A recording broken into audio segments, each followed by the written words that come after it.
Hello po.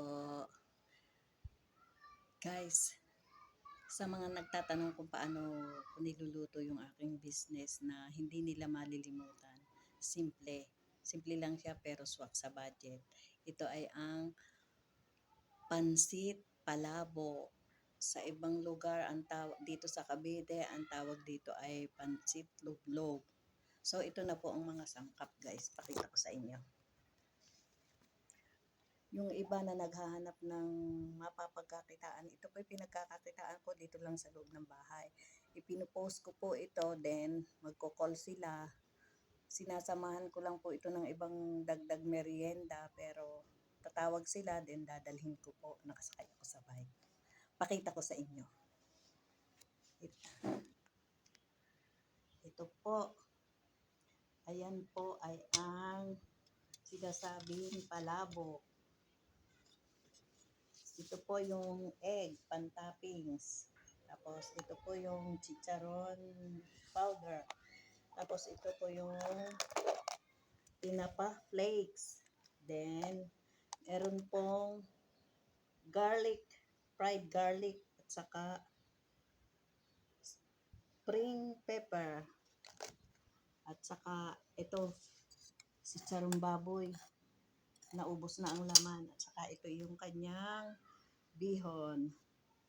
So guys, ang pagluluto po nitong palabok, ito, yung palabok, ang pagluluto po niyan, 6 cups of water. Then, 2 spoon na flour. Tapos, 1 spoon na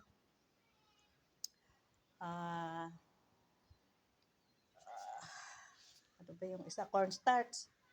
Tapos, wala akong kawali dito eh.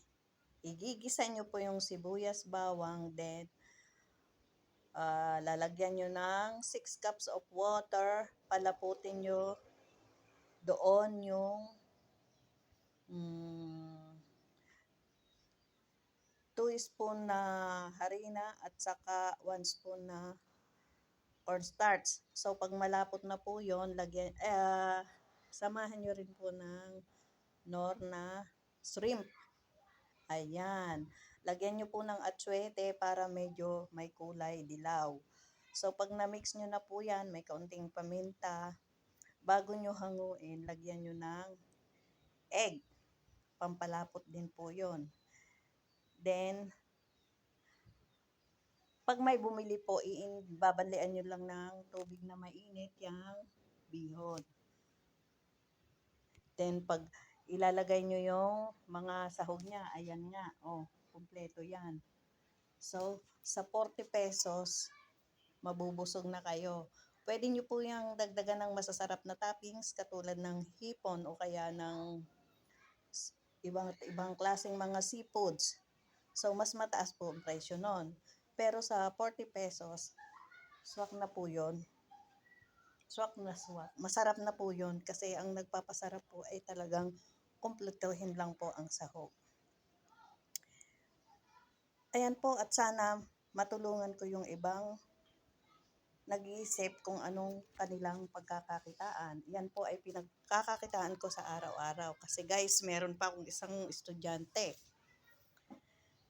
Kailangan din namin araw-araw ng pambaon o ng panggastos niya sa school. Kaya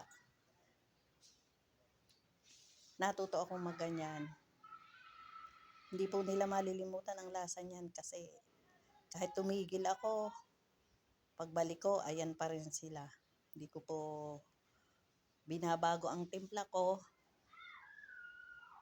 At lagi pong kumpleto ang sahog. Kung hindi rin lang po kumpleto, hindi po ako nagdi-deliver. Yun po ang sikreto ng patok na pansit palabok.